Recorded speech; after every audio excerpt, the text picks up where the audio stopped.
मन्नाथः श्रीजगन्नाथः मद्गुरुः त्रिजगद्गुरु ममात्मा सर्वभूतात्मा तस्मै श्री गुरवे नमः।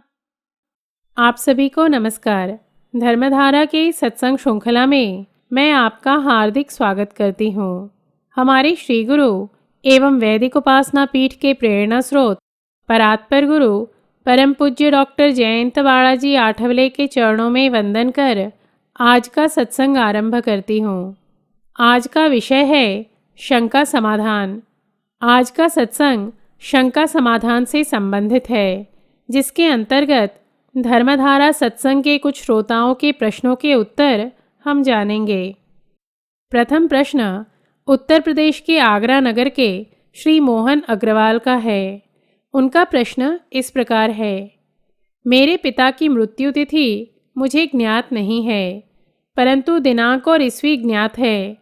ऐसे में क्या हम उनके दिनांक पर श्राद्ध कर सकते हैं, और यदि नहीं तो उनकी मृत्यु तिथि जानने हेतु हम क्या करें?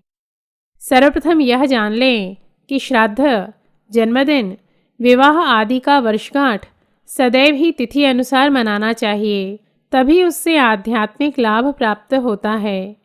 यदि आपको आपके पिता की मृत्यु की दिनांक ज्ञात है तो किसी ज्योतिषी या पंडित के पास जाकर उन्हें अपने पिता की मृत्यु की दिनांक और वर्ष बताकर उनसे तिथि जान सकते हैं, क्योंकि उनके पास पंचांग होता है और उसे देखकर वे आपको योग्य तिथि और पक्ष बता सकते हैं।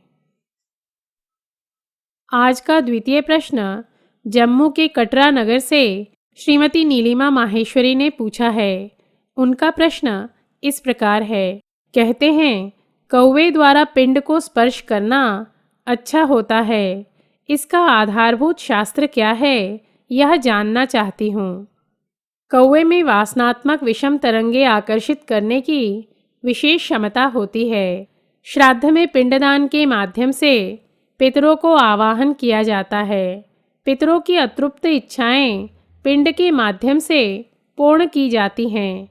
सामान्य मनुष्य में वासनाओं की मात्रा अधिक होने के कारण उनके लिंगदेह से भी विषम अर्थात रज व तम प्रधान तरंगे निकलती हैं। कौवा अधिक से अधिक विषम तरंगों को आकर्षित करने वाला प्राणी है, इसीलिए उसे वे अनुभूत होती हैं। जब पितरों की लिंगदेह पिंड की ओर आकृष्ट होती हैं, तब पिंड विषम तरंगों से आवेशित होता है। इन तरंगों की ओर कौवा आकृष्ट होता है। कौवे द्वारा पिंड को छूना इस बात का द्योतक है कि पितर श्राद्ध स्थल पर आए हैं और तृप्त हुए हैं। इसी को कौवे का निवाला लेना भी कहते हैं। इस प्रकार कौवा वासनायुक्त लिंगदेह और मनुष्य के मध्य की एक कड़ी है। आज का हमारा तृतीय प्रश्न लंदन से श्रीमती रीमा सेठ ने पूछा है। उनका प्रश्न इस प्रकार है। हमारे कष्ट प्रारब्धवश हैं या पितृदोष के कारण हैं, यह हम कैसे समझ सकते हैं?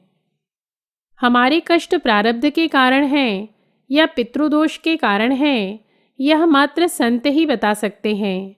यदि कष्ट पितृदोष के कारण हैं तो उसके निवारण हेतु प्रयास करने पर हमारे कष्ट न्यून हो जाते हैं या पूर्णतः दूर हो जाते हैं। किंतु प्रारब्धवश जो कष्ट होते हैं वे साधना करने पर भी भोगने पड़ते हैं। विशेषकर तीव्र प्रारब्ध के कष्ट को भोगने के सिवाय दूसरा कोई पर्याय नहीं होता। इसे एक उदाहरण से समझ लेते हैं। ख्रिस्ताब्द 2011 में कोलकाता में एक कुटुंब से मिली थी।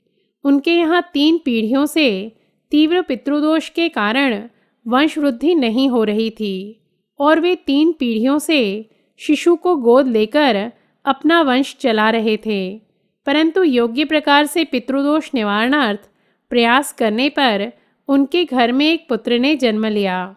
वहीं यदि प्रारब्ध में संतान प्राप्ति का योग नहीं हो तो उस कष्ट पर विजय पाना अत्यंत कठिन होता है।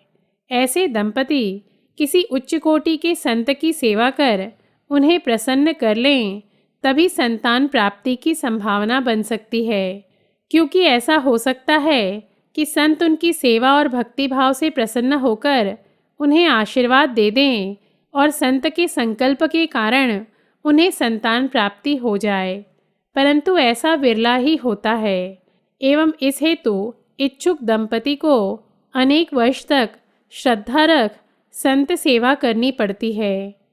सामान्यतः उच्च कोटि के संत जन्म, मृत्यु एवं विवाह में हस्तक्षेप नहीं करते, किंतु यदि कोई उन्हें अपनी सेवा भाव से प्रसन्न कर ले तो संत कुछ भी आशीर्वाद देने की क्षमता रखते हैं।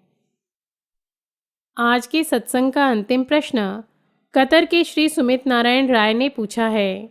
उनका प्रश्न इस प्रकार है, कलयुग में अनेक धर्म या पंथ निर्गुण निराकार को ही मानते हैं, किंतु वे अपने संस्थापक या गुरु के चित्र या अपने धर्मस्थल के चित्र लगाकर क्यों रखते हैं, यह मुझे समझ में नहीं आता है।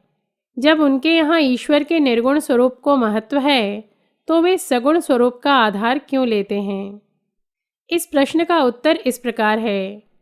मात्र निर्गुण की साधना बताने वाले अधिकांश पंथों के संस्थापकों का आध्यात्मिक स्तर 50 से 65% के मध्य रहा है, अर्थात वे पूर्ण संत नहीं थे।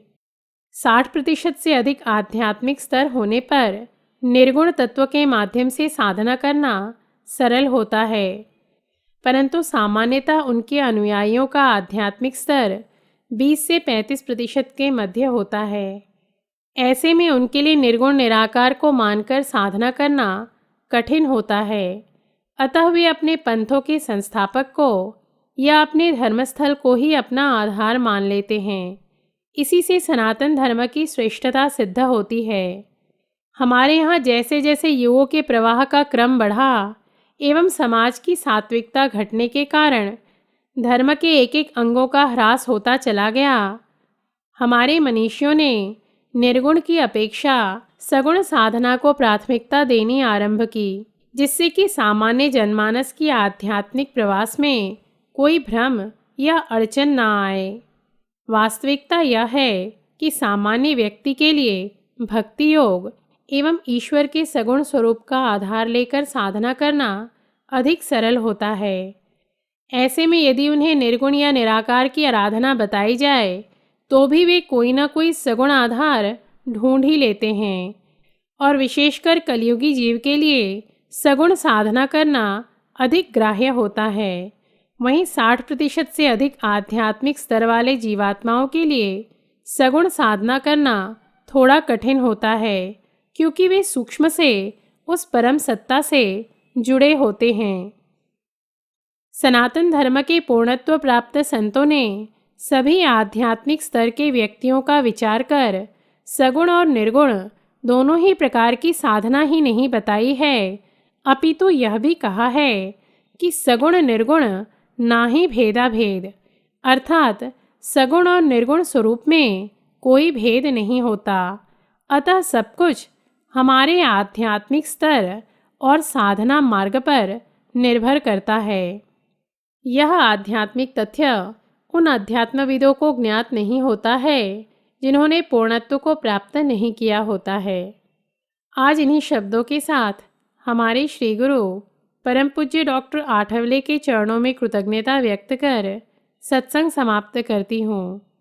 धर्म और अध्यात्म से संबंधित धर्मधारा के सत्संग श्रृंखला में हम नए तथ्यों के साथ पुनः उपस्थित होंगे। तब तक के लिए नमस्कार। जयतु हिंदू राष्ट्रम।